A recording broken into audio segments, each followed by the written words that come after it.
I always liked cooking because Mom was always cook, and my mother was a very good cook. We didn't know a chef at those days, it was a cook. And she loved her cooking, and then I always used to go in the kitchen and help her cook. Even to peel the plantain or wash the potatoes and help her with the cooking.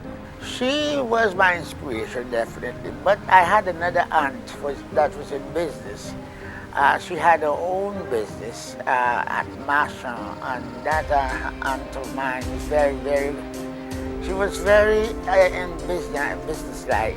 So I copied all the style from her to be a true business person. Mrs. Bartlett, baby Bartlett, you understand? And I got all my going from her. I went to England.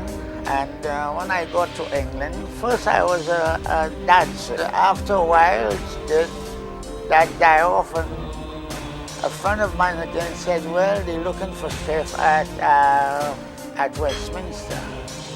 I love England because of the discipline and the incentive England gave you to work and cooking. I was one that was very interested in cooking. And then growing up now, hotel started coming in, so I said, well, I think I better stick to that.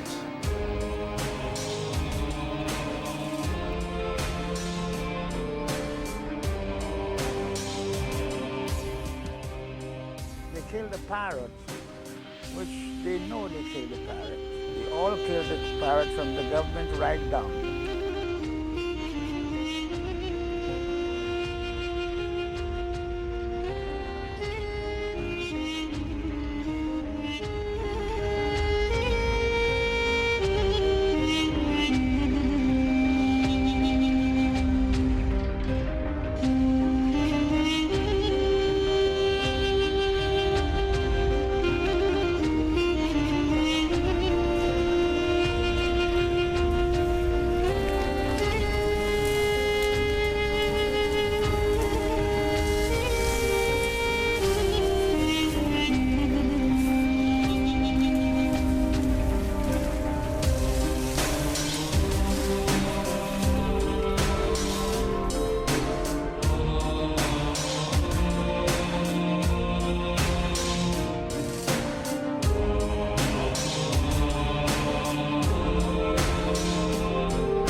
I went up to England. In those days, people was going to England. And when I got there, I was searching for work. And I got a job ready to work in a restaurant first. And I was working. I wasn't a chef at that time. I was a kitchen helper, and I had interest in the work because I think I have a little talent for cooking, which I'd like. And I went into the kitchen and I started training myself to become a chef. So when my boss saw I had interest in cooking, so she called me and she told me, well, I will give you, I'm a sort of a chef, I will have to give you the job as a chef, which she did. And when she gave it to me, I paid interest in the job, I did my job well, and that's how it is. That's how I become to be a chef. Then afterwards, the place closed, the restaurant closed, and I went out searching for jobs. I went around the hotels and the restaurant in Piccadilly, and a good friend of mine I knew from Barbados, named Omri. I said, Omri, how are you? He said, I'm all right. He said, what you doing? Not working? I said, no, I'm not working. He said, we want a helper, to help the chef. So I went. He said, well, you go there and ask for Madame Thomas. So I went there. It was a French restaurant, and she looked at me and she said, oh yes, I have a vacancy for you.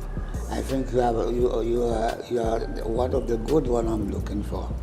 So she gave me the job. And by being there, I work. Probably my personality, she pushed me right up. Then afterwards, the place closed. I went to a hospital, Westminster Hospital, and I work. They liked me there.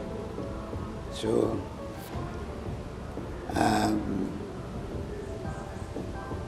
then the catering manager